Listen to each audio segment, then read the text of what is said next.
You're listening to the Studyclicks podcast, your number one source for junior cycle and Leaving Cert tips. We make exams easier.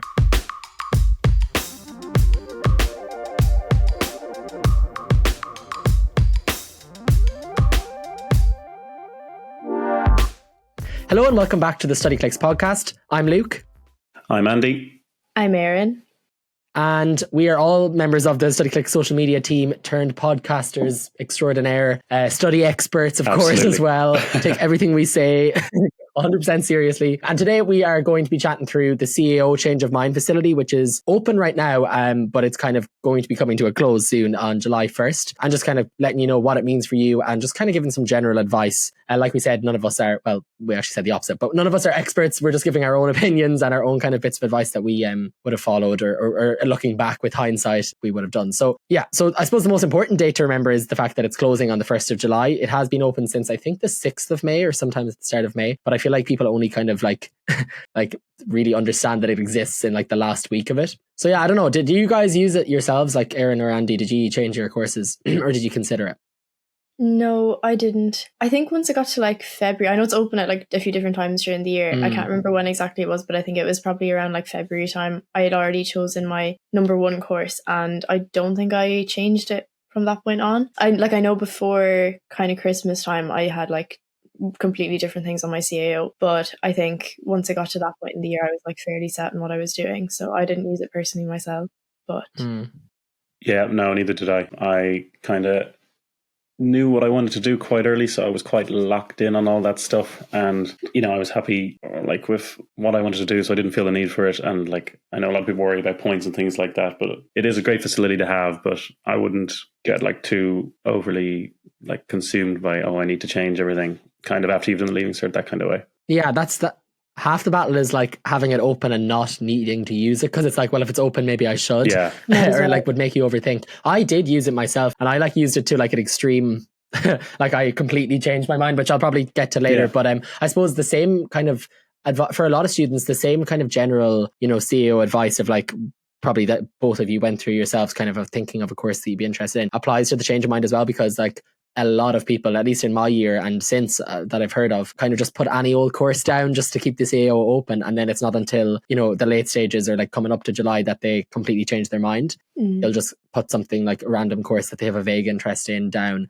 to kind of come back and have a look, because to be honest, a lot of people like can't think of anything except for the exams until after the exams are done. And there is like about a week after the exams are done that you can change your mind. The change of mind is still open. So I feel like kind of any general CAO tips or advice that anyone gives you, you can apply it to this kind of situation now. Which I suppose the number one thing that everybody says when they're giving advice about picking a course is like probably also the most frustrating piece of advice, which is, should you worry about points? Like, no, don't worry about points. Don't consider points. Don't take them into like as much consideration. I think that's like a really, I don't know, I find that to be a frustrating piece of advice, but it is kind of true. Because obviously, like, listen, if you're going to get 625, you know what I mean? Like, if you're going to get 625 points or not. And if some courses that are just like completely unattainable in that way, like if there's courses that are 625 and you literally don't even do higher level maths, like, okay, that's fair. Like then you should worry about those points. Like you probably won't have enough points for that, but that is kind of an opportunity to look for alternatives and things that can get you in there. I know a lot of people talk about like the backdoor into courses, and that's kind of that's I think the only time you should worry about points, where like the points are so unattainable or like your subjects don't align, or like even you didn't do the subjects that's required for the course. That's when you should maybe look at other courses that are a little bit lower points. But I don't know, for the most part, I would like let your top few choices be like your dream courses that like, even if it's like a long shot. So say if you're aiming for maybe 450 points and there's one course that you absolutely love that's 500, 520, I'd say put it down anyway. I don't know if you'd be the same, because you really do never know what's going to happen. Yeah, absolutely. Because like, you can do a lot better than you expected that you did on the day. Like you can be so surprised by your results. Like a lot of the time people end up doing better than they expected rather than worse. Like you rarely hear stories of people getting on like worse than they thought they would, especially like, coming up from the mocks, like people nearly always do better than they did in the mock. So if you're going based on that, I wouldn't let that kind of put you off too much. But as well as that, like as well as the fact that you can perform so much better than you thought you would, the courses can also change so drastically in points. Like it's so unpredictable, like year after year. Obviously there's some courses that would stay very high points, like kind of consistently, like you were saying. There's some that are like always kind of around the 600 mark, but like even my own course dropped I think by like 85 points randomly like last year. So I think if there's a course that you really, really do want to do, like keep it in the top spot, because like anything could happen and you could definitely end up getting into it, even if you think it's unlikely, but like never change it because you think like, oh, I'm never going to get into this. Like, you're not going to know. And then, you know, you could end up doing better than you thought. The points could drop and then you'll be like, why didn't I just leave it there? So I think if it's something that you really are passionate about and really want to pursue, like, don't let the points kind of put you off putting it where it is. Yeah, I think the only kind of reason, like I kind of said there, to like not put down a dream course would be like if you weren't going to meet the requirements. So say if you needed to have chemistry, or you needed to have higher level maths, or like, you know, the history of that course is that it's like 613 points every single year or something like that, and you're like, you know, not aiming for that high of points, then maybe look for alternative options. But like we said, like if it's a course that you really like and you really would love to do, put it down. I mean, you have, I think it's 10 spots on your CAO, don't you? Like, you know, like if you put your dream courses as your first 5 spots, even though you might not think you'll get them, you still have 5 opportunities after. Andy, you had said as well before, like your experience with the CEO was a little bit different because you did a course that like you had to audition for as well. So I'm studying musical theatre in Cork School of Music, which is under MTU, and for my course it was based a lot on auditions. So you did an audition and you basically got points on that out of 500, and you would find out before you do your Leaving Cert like whether you got enough points to pass that audition. So basically you could get to a stage where you could be told you've got 500 points out of 500, you're in the course as long as you don't fail anything, basically. So like that's a completely different scenario, and there might, a lot of people won't apply to a lot of people, but there's other courses as well, like art courses and a lot of things like that where it's similar, and portfolios where you have to get all that done before. So for that situation, I would say, because it was very easy, like, so you could have gone in and you could have gone basically, like the only thing you'd probably need to study for, like for me to pass, was like maths and Irish. And like everything else you could have just probably coasted on. And so don't get into that scenario, because it could come down the line where that course falls through, or after a year you decide you don't want to do it anymore. And then all of a sudden you need your points.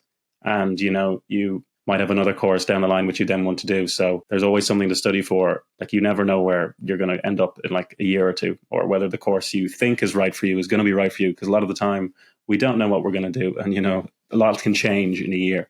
Keep studying, even if, you know, it's an audition or portfolio based course.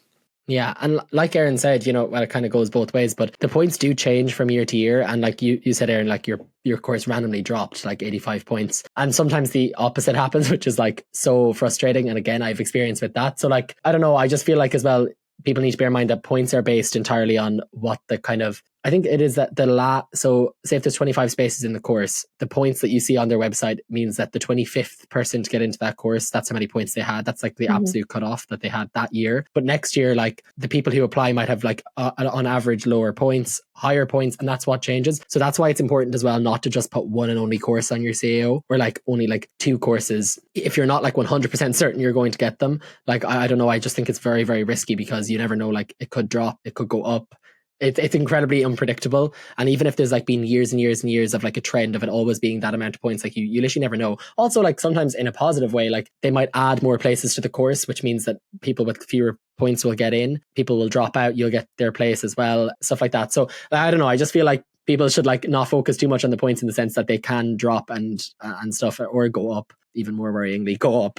But that, I was going to say, like about myself there, like when I applied for the CAO, I applied, the change of mind facility was like, well, really a godsend, really, because I had applied for all health science courses. Like I had 5 health science courses from like in all over the country, the whole way down my CAO. And I was like certain I wanted to do that. And then just like as the deadline got closer, I kind of like slowly realized like, maybe not. And then I ended up just like scratching them all out and putting down 5 law courses, which is like a complete pivot. And like I did them, I don't recommend this, I did it like the night before the change of mind closed. Like it was very, very last minute, like whatever. And then after doing that, I kind of was like, oh, how do I know that was the right decision? And now, having graduated from like my law degree, I'm like, it was the right decision. But I do feel like I probably did panic, jump the gun, and completely change all of my courses when maybe I should have given it more thought. You know, like I could have kept some health science courses in there. Like I didn't need to take them all off if it was something that I was like also considering. I think it's a good option as well to like, I would, if it was again as well, I would fill it down further, because, you know, I didn't get my top choice. And like the year that I did my Leaving Cert, it was like the year of COVID. So like a lot of the points went way up, some of them went down. It was it was really, really unpredictable, and I like missed out on my actually top couple of choices, to be honest. Now in the end I was happy, and everything happens for a reason, but it is kind of that unpredictability, and like I had also been unpredictable in myself in the sense that I completely changed my courses. So I don't know, it was kind of a stressful time, but I think I'm like the biggest advocate for the Change of Mind facility just because I like used it. Like I really used the Change of Mind facility. I didn't just like move around the order, I like switched it all up. I don't know, I feel like as well, I didn't, again, this is kind of different for me, but I guess you guys both were happy with how your Leaving Cert went, but do you kind of see the appeal of like doing badly in the Leaving Cert and then going home after a really bad exam and like just taking whatever off your CAO and putting in like a course that seems more attainable?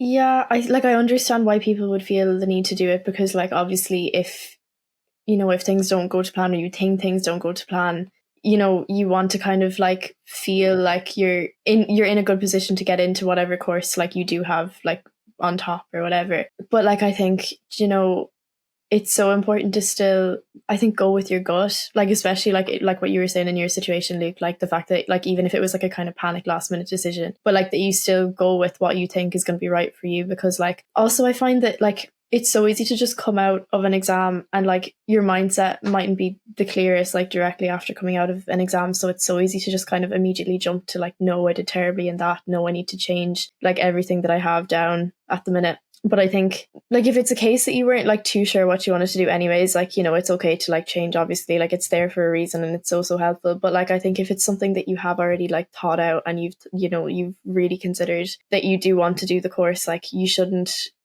really shouldn't let like however you feel about the exams or however you feel like however many points you think you might have gotten put you off it, because like it doesn't really change anything at the end of the day. Because if you still have it as your top course, like even if you don't get the points for it, like you'll either get in or you won't, but it's still gonna, if you still leave it at the top, like there's still that chance that you could. So I think if you have something as your top course, like don't let the exams change that, basically.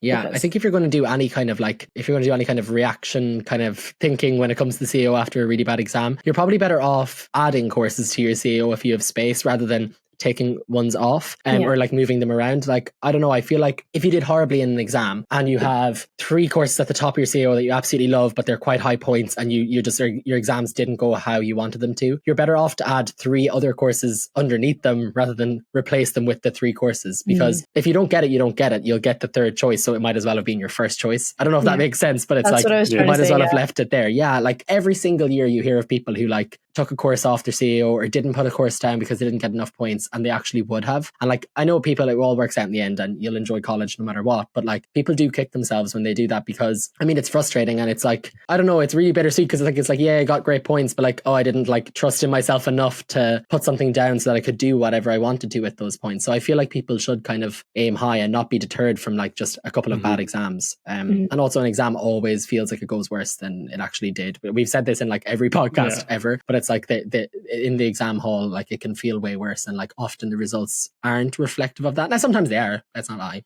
Sometimes they are reflective of that, but I don't know, I don't think like you should adjust it based on like fear or panic. It should be like more on, kind of just keeping an open mind. Maybe you've thought of a couple more things that you'd like to do, or like you've found other variations of your course. I think when the CAO opens first as well, people like rush to put something down, or like, they're kind of thing that they've been saying for the last year or two that they would like to do, so they just put all that down. They put one down in Galway, Dublin, Cork, Limerick, and then they're like, okay, well that's that done. But kind of it's good to keep an open mind and to be able to put those down as well and mingle them in with those courses. If you're serious about your exams, Studyclicks Premium is the best way to study. You'll get access to every exam question by topic, marking schemes and solutions, plus exclusive mock exam questions and papers.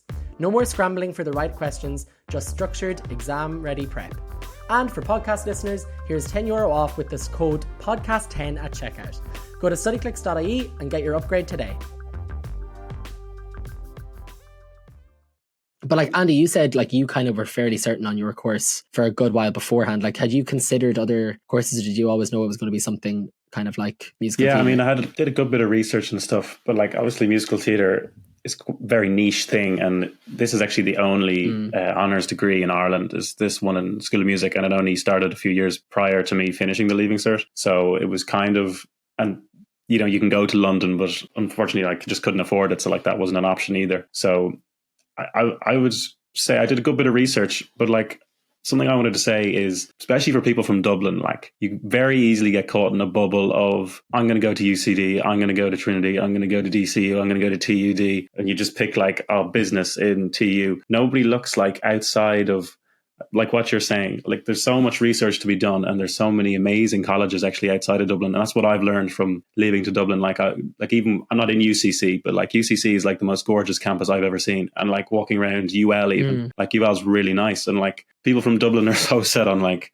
it's Dublin or nothing. And obviously there's something to be said about, you know, if you're able to stay with your parents and money and everything like that, like that's obviously comes into it a huge part as well. But I would say to everybody, really do as much research as you can, and don't just go, well, I'm only going to look at the courses in Dublin, because like there's no point in looking anywhere else. Look everywhere else. Look at absolutely every other course. Look at what people say about them. There's so much you can find online, and like don't just keep your bubble small. You can always look at everything and then go in the end, okay, well, it's just not going to work. But like don't limit yourself straight away by going, well, that's just miles away. Like that's what I did for me, and moving to Cork has been like the best thing ever, because you learn independence and you grow so much as a person. So I think keep your minds open. Definitely research everywhere. Yeah, and actually that kind of like is also part of something I would have changed again if I changed my entire CEO, but something else I would have changed was I kind of got it in my head that I wanted to study in Dublin back when I was in Leaving Cert, and so like 90% of the courses I put down were all Dublin courses. So like I had put down like variations of law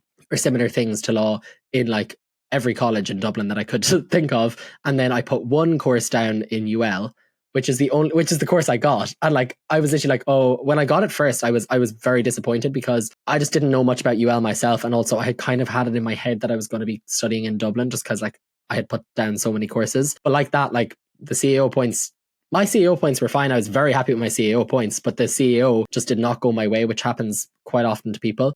So I was initially super disappointed, because like you said, like I had like laser focus of like where I wanted to go, and I hadn't really researched anywhere else. And then by the time I got to UL and like actually moved down here, like I absolutely love UL, and I'm so glad I went there, and like it was 100% the right, I mean, at the time it didn't feel like a choice, but it was the right choice putting it down on my CEO. But you know, like I came very close to not putting it down at all. And like I know, like, you know, on the TikTok you see all like the butterfly effect stuff, but like, you know, it's just like it's so weird that like, you know, if you didn't just change that little thing, then like on your CEO Change of Mind facility, like you wouldn't have, you know, met the people you've met, and like you know, it is really interesting. But also like I feel like people also focus entirely on just like the location, and not so much as well the college itself. So like some colleges are better for work placement and putting you out there in the working world than others. So at least they focus on it more.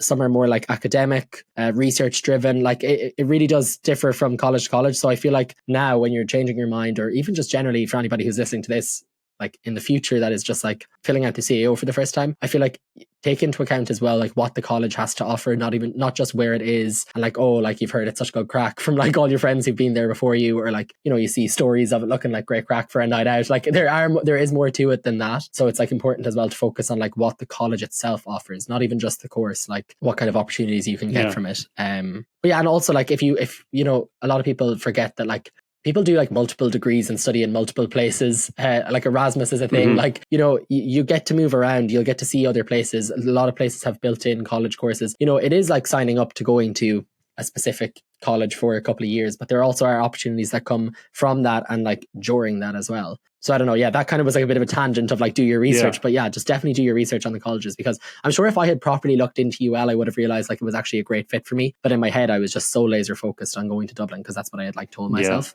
And yeah, I was so disappointed when I didn't. But like, I mean, we could probably do another entire podcast on like CEO disappointment, or like, you know, dealing with that. But it's just like important that what's for you probably won't pass you, even though I literally hated hearing that. Oh my, like every time someone said that to me, when I like didn't get like my top CEO choices, I literally was like, that's the last thing I want to hear. But like, unfortunately, everyone is right. But yeah, as well, people I find as well, like they put down courses because their friends are doing those courses, which I think is like... such a trap that people fall into, and it's like not a good idea. Now, if it just so happens that you and your friend both have the same interests and want to do the same course and want to go to the same college, but I just wouldn't let that be a motivating factor at all. Yeah. But like Erin, like you go to college in Galway and you live in Galway yourself, like you're from there. Yeah. But like, do you find, like, was that something you took into account when you were choosing somewhere to go? And like, having done your first year now, like, you know, you still got involved in like extracurriculars and stuff. So like, it isn't just like staying at home the entire time when you choose to study somewhere that's not. Yeah, I think I definitely was quite guilty of like, I only really looked at courses in Galway. Like I kind of knew like from, you know, the start of Leaving Cert, I was like, okay, I'm going to stay in Galway. Like I'm going to go to college in Galway. And a lot of that was based on convenience because, you know, obviously like finding accommodation and everything, like it's very difficult. And I was very conscious of the fact that like it probably wouldn't be the easiest to move away. But, you know, like a lot of it was based on convenience. And like I didn't move out this year. Like I'm still living at home. I lived at home for all of first year. And that, you know, it did present its own challenges, but like it worked for me. Like, you know, like I didn't find it too much of an obstacle. The transport where I live is quite good, so it wasn't terrible, but you know, it can obviously be quite tricky, but it was handy. I had my CAO fairly filled out, and I think 90% of the courses were in Galway, but I did really like the campus. And you know, it wasn't solely a case of like, okay, I need to stay in Galway because of convenience, so I'm limiting myself to only these courses. Like I was very lucky in the fact that a lot of the courses that they did offer aligned with my interests. And like, because I study Irish, I study communications completely through Irish, and it's quite a unique degree in that like there's nowhere else really in the country that is kind of as focused on the Irish language. And you know, I think we're very lucky in Galway to have such a kind of strong Irish speaking community, and to have courses that, you know, courses that are very strongly focused on the Irish language. Like I think that was always something I knew I wanted to study, and I did look at courses elsewhere, but it was kind of all just like teaching, and I didn't know if teaching was something that I wanted to do myself, whereas I liked the option of having my own course because I still have a qualification in Irish that if I then decide, you know, I want to teach or whatever, I can do that. But yeah, I think ultimately, like, even though it maybe was originally something that I kind of decided out of convenience, it was also just the best option for me. And like looking back, like I don't think I would have gone anywhere else. Like I would have loved to move away in a sense, because like you were saying, Andy, like it'd be great to have like, you know, your own independence and everything, and to kind of like have your own kind of college experience like outside of home. But I am very happy with the choice that I did make to stay in Galway, because yeah, like I'm very, very happy with my course, and you know, it's been a great experience. Like I've been able to get involved with a lot even still. So yeah, like ideally I'd love to move out next year, but we'll see how that goes. Yeah, I feel like we all had such different like kind of like such different like journeys of getting to where we got. Like, you know, like Andy wanted to leave Dublin, Erin, you wanted to stay near home, or like somewhere that just so happened to be near home. I wanted to go to Dublin, didn't end up there. There are so many different paths to like, you know, finding the course that's like right for you. And again, like what this podcast is about, the change of mind, is like a kind of opportunity to double check that you are putting down courses that you want to. Something that you said there, and that kind of reminded me of something, was that your course is actually done through Irish, is it? Like everything you learn is through Irish. Yeah, no English at all. That is like not the kind of course that like you'd want to go to if you were just like kind of liked Irish. It was like just my favorite subject in like my fourth favorite subject in school. You know, like that's something like that's huge. Like learning everything through Irish.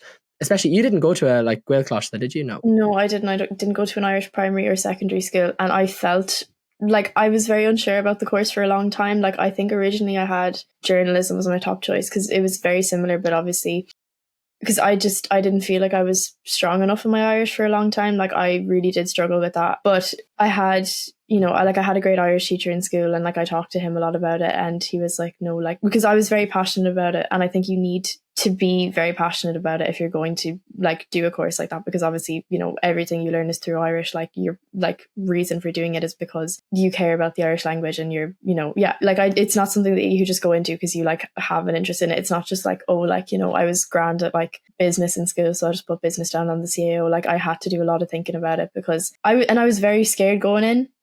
Like I'm very happy now that I did make the choice, but it was definitely just like I had to kind of trust myself, and I had to believe and have the confidence in myself that I could do it. So yeah, but like I don't think like there wasn't really anything like that anywhere else in the country, so I think it was a good choice for me to stay and to do it. Yeah, I think that like that kind of brings such an important like aspect into it of like double checking that the courses you have put down are things that are like attainable for you, like in terms of like course requirements and expectations. So say if you had just like not done very much research into that course, you might have thought like, oh, it's like communications and like we do a couple Irish modules as well, when like really that's not what it is at all.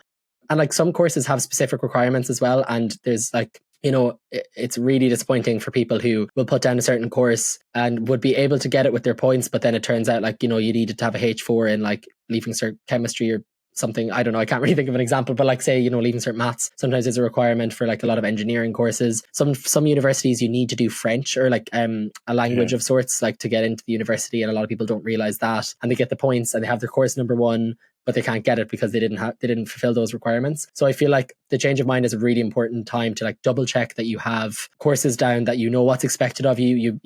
You're fulfilling all the other requirements, and it's just a matter of getting those points that you need. I know myself, like I had put down to do a course. I can't even remember where it was. I think it was in somewhere in Dublin, kind of similar to the course that I ended up doing. I did law plus in the University of Limerick, which was like a pure law degree plus like an elective module, and my elective was French, and it was fine as an elective that I had to do every so often in like one module, but I kind of realized very quickly that like the French language like wasn't for me.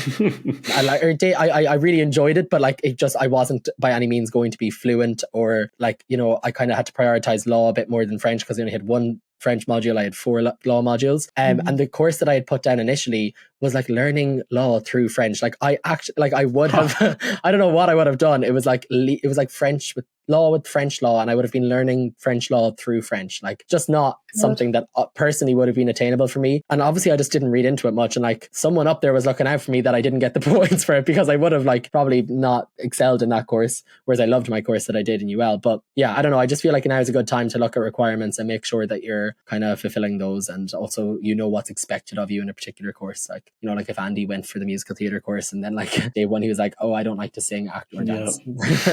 You're like, oh, I have to do this in front of people. Oh, okay. Yeah. And I think as well, like avoiding putting down courses where like, I don't know, sometimes people put down a course not realizing it's like mathsy, and they're like not a mathsy person, vice versa. Like someone could put down a course not realizing like how much English and writing is like involved in it. So I don't know, I just think it's an important time to kind of double check course requirements and expectations. And but I think like the biggest kind of piece of advice to give as well is to kind of go with your gut and to trust in what you're putting down on your CAO and not overthink it too much. I mean, it's like next to impossible to not to overthink something like that, because it does feel like, and it is super important, but I don't know, I just feel like going with your gut is like the number one thing. Like Erin, you said yourself you had considered other courses, but like was it just that one stuck with you as something that like you felt was right? Yeah, I did always just really feel right. Like even when I was because I'd heard about it for like a good while before I eventually decided to put it down on my CAO, and I was always just kind of like in the back of my mind, I was like, like this is kind of interesting, but like I could never actually do it. And then it got to a point that I was like, why not? Like you do have to just trust yourself, and like if you have a gut feeling about something, it's probably for a reason. Yeah, it was always something I think I just needed to like actually sit down and like think about, but I think it was something that I was always very interested in, and very I think even if I got into my course and like realized like, whoa, this is like way too difficult for me, I think I would have worked at it, and I think it was something that I would have wanted to do well in, because it just, I don't know, it was so niche, but it felt like, this is like cringe, but it was like, I was kind of like, oh my God, this course is like made for me, like, because it was very much like kind of all the things that I wanted to do. So I was like, why not just go for it? Like, even if I'm going to find it difficult, like it's something that kind of like, it's kind of calling out to me. I don't know. Yeah. It is like, it's like a gut feeling. And Andy, I presume with yours, like yours was the exact same. I mean, it's pretty niche, your course, Andy. Like it's, as you said yourself, you don't hear of many people studying musical theatre in Ireland. So like that, like, did you just kind of have a good feeling about it and just stick with it? Like, I'm sure it's sometimes, because like you said yourself, like, well, I don't know if you said yourself, but I've gotten the impression just from our like podcasts and stuff that like you loved school, like at least you did well in school, and you probably could have like picked to do a course that was like a ton of points, like specifically, or like you said, stayed in Dublin, lived at home. Like, was it kind of just like a gut feeling that you knew that was for you? Yeah, absolutely. And like it's a big thing for me deciding like what was important to me, and I think that's something that a lot of people are going to come to realize now, is that over these next few weeks, like you can decide.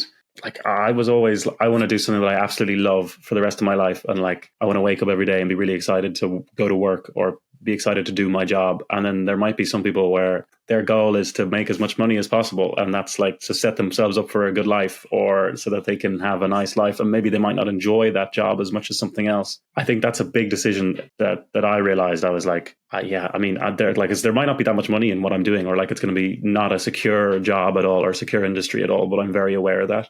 And it was like, at least I can give it a go and give it a try and never regret it, and like have the chance to do something that I love. But there will be other people on the other end of that who absolutely just want to be financially secure and they want to do something that they know they can make a lot of money out of, which is absolutely fine too. But I think it's like deciding what is important to you, like a passion about something, or is it like, and you can have passion for money, I guess, or a passion for like the course. Maybe you love something that could get you a lot of money as well, and then that's great. But like, I think that was a big thing for me. Like, am I putting money first, or am I putting something that I know I'll love doing, even if there's not much that security in it? And obviously, always lucky to have parents who support me in that. So, but like, that's a big thing I think that a lot of people might run into. Like, their friends will be like, "Oh, you can just make so much money from accounting, like, so I'm going to do that." And it's like, yeah, cool. But like, will you be happy when you're 45? So I mean, it's like, decide. Yeah. Some people will be happy when they're 45 doing accounting, by all means. It's what's important to you. Yeah, like. And like, and like, I mean, I'm sure as well, like, to a lot of people, like, law doesn't sound particularly interesting or whatever, or at least law that isn't like just suits. It doesn't sound particularly interesting, but like that, I kind of just had a gut feeling that like I would enjoy the course. And like, my whole thing was that I did not want to end up having to sit through like, a lot of subjects in secondary school you won't love, or like you don't love, and like, you kind of have to just go to them because, I mean, you have to, and you have to sit your Leaving Cert at the end of the day. So my kind of main thing was I wanted to pick a course where like I thought I would have an interest in the modules I studied. Now, did I absolutely love every single module I studied? No. Did I find some of them very boring? Yes. But I kind of just wanted something that I could come out of it and kind of think that after 4 years in there, I enjoyed myself, which kind of is like, because at the end of the day, you're still studying. But as in, at least I found what I was doing interesting. And at least it kind of was like putting me on a specific like career path.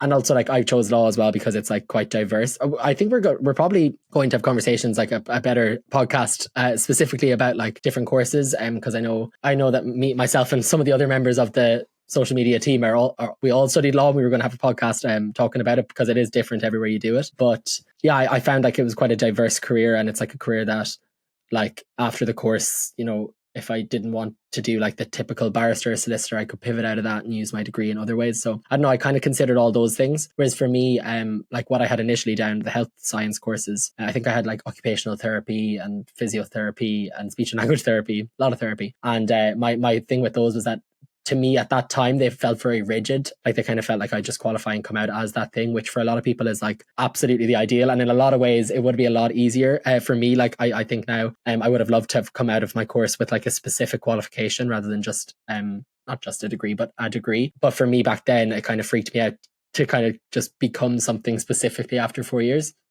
So that's why I chose to do something a little bit more diverse. So I don't know. I just had a gut feeling that I would prefer it. And I think I was right. Having done the degree now, I think I made the right decision. But it was like that gut feeling that really got to me like in the week before the deadline for the CAO close. I had been considering it for a couple of weeks, but it kind of, I was like, no, like, I have a good feeling about this. I'm going to do it. And like, I haven't regretted it. The only thing I regret was that I wish I had put down more courses on the CAO, because I didn't realize how quickly the tides can turn and how kind of to the wire it can get sometimes when the CAO doesn't go your way. But yeah, I don't know. I think that people, like, the main piece of advice that we've been trying to give for this entire episode is just kind of stick with your gut. If you have things down already, don't change them just because you're afraid you won't get the points. Like, put your dream courses at the top 3 spots of your CAO. And we actually have a really interesting podcast interviewing Fiona from ATU. She basically is like a CAO expert. So if anybody wants to listen to that as well, it kind of gives a better idea of like how the system works, and also some like alternative routes to getting into, kind of any third level institution really. So it's really interesting. But I definitely recommend to have a look at that. And best of luck with the CAO Change of Mind for anybody who is like sitting there looking at a semi-blank CAO and don't know what to put down. Just do a lot of research, and hopefully we've been of some help. Thanks very much, Andy and Erin, for sharing your own stories and opinions as well. And we will see you guys in the next podcast. Say bye. Bye. Bye.